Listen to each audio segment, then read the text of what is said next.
बच्चों, आज हम कहानी राजा परीक्षित की इसका अंतिम भाग सुनेंगे। दूसरे भाग में हमने यहाँ तक सुना था कि राजा परीक्षित अपने मृत्यु के आगमन का जानकर भयभीत हो जाते हैं।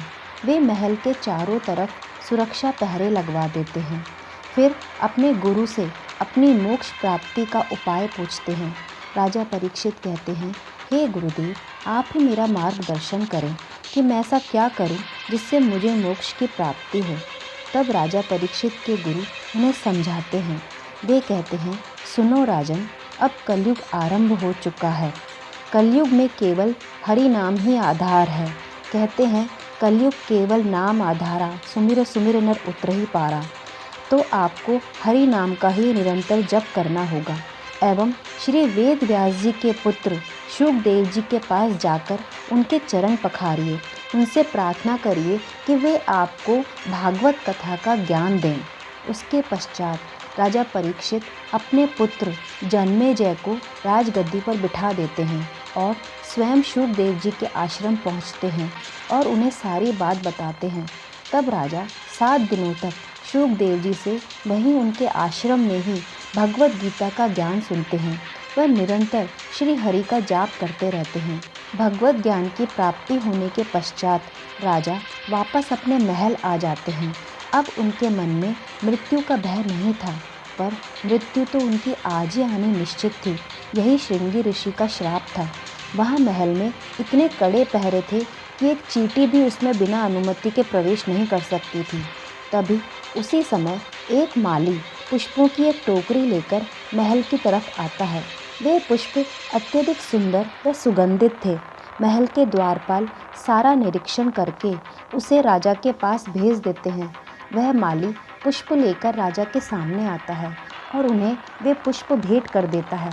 तक्षक सर्प, जो कि वैसे तो महल में प्रवेश नहीं कर सकता था, अतः वह एक सूक्ष्म कीट का रूप धारण करके पुष्प के बीच में बैठ जाता है।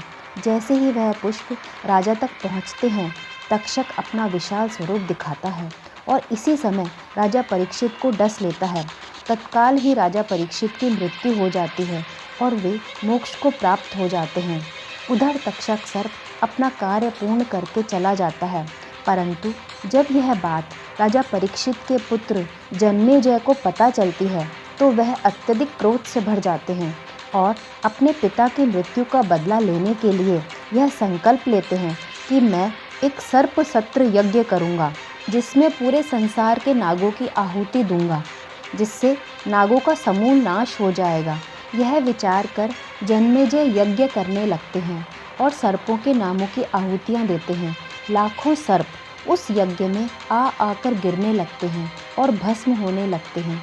तब तक्षक सर्प डर के कारण इंद्रदेव के पास जाता है, परंतु वे भी उस समय उनकी मदद करने में असमर्थ होते हैं। तब माता मनसा देवी के पुत्र आस्तिक, जो कि एक विद्वान ब्राह्मण बालक हैं, वे यज्ञ स्थल पर पहुंचते हैं और वहां राजा जन्मेजय व ऋषियों की स्तुति करने लगते हैं। वे उन्हें मनाने लगते हैं। तब आस्तिक ऋषि से जन्मेजय अत्यधिक प्रसन्न होते हैं और उन्हें कुछ मांगने के लिए कहते हैं। उस समय आस्तिक ऋषि सर्प सत्र यज्ञ की समाप्ति का वचन मांगते हैं।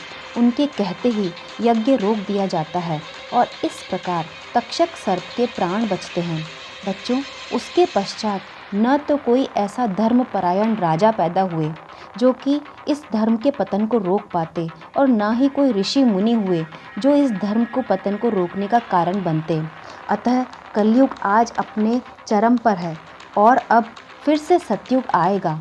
देखा बच्चों, कैसे कलयुग के प्रभाव में एक धर्मपरायण राजा से भी इतनी बड़ी भूल हो गई।